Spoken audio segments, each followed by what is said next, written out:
Okay, so in the classroom we were covering direct variation, okay?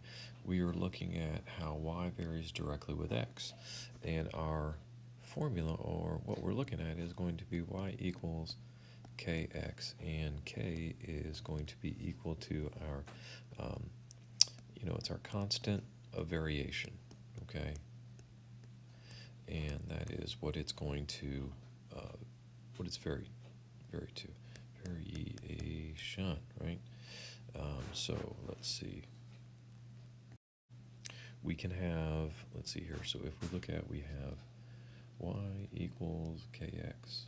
And if we manipulate this literal equation, we can also see that k equals y over x. So my constant of variation equals y over x. And then, of course, my x value can be found by having y over k.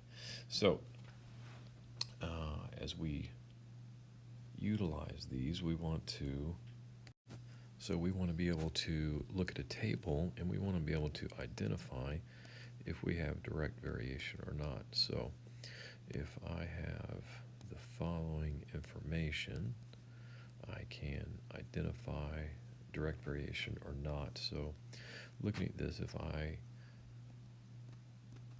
look at my direct variation when y varies directly with x, if I go ahead and examine each one of these and see, am I going to have a constant of variation? So I start off with y over x, and I get 2 over 1, and that equals 6 over 3. Yep, 2 over 1 equals 6 over 3, and then finally I have 8 over 4. So all of those, my constant of variation is going to be 2.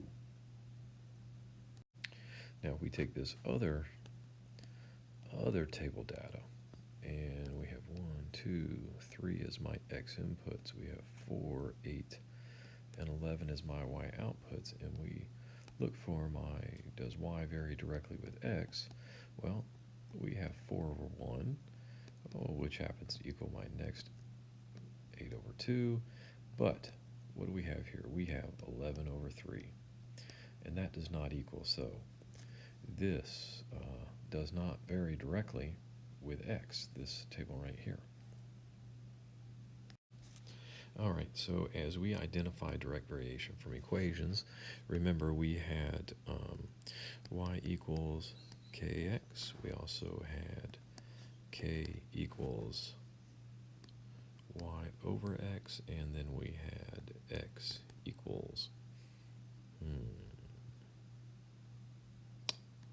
y over k. So let's look at that as we look at these next examples. Okay, looking at A here, we can rewrite this. It's not in our form right now, but we can rewrite this in by isolating y. So we have y equals 7/3 x. So now we do have a k value of 7/3. So in A, we do have y varies directly with x.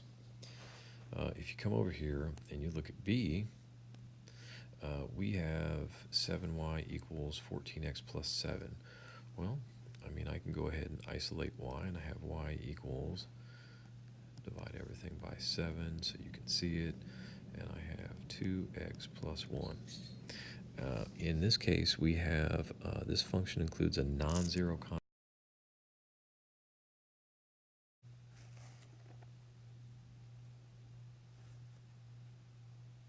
Okay, so we had that previous equation.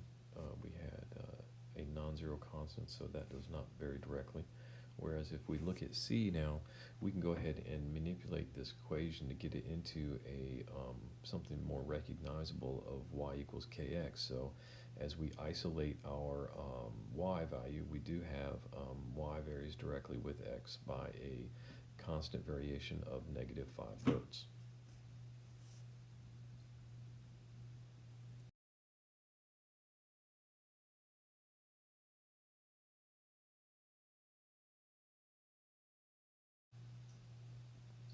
Okay, so we're going to use proportions to solve a direct variation, and we did do this a lot in geometry, so using similar triangles. So we're going to go ahead and suppose that y varies directly with x, and y is 9 when x is negative 15. So what is y when x is 21? So varying directly, we build my fraction here, which is going to go into the proportion.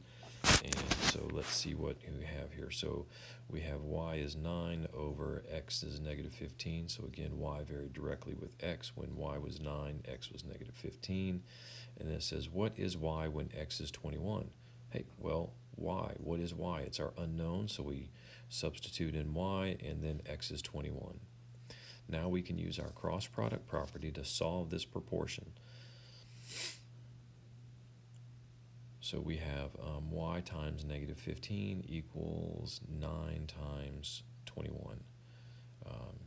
Clear that out, write it out. So we have negative 15y equals, gosh, I think it's 189, sorry. Divide both sides by negative 15 so we can isolate our y. And then we found y is going to be equal to, I believe, 63 over 5, negative 63 over 5.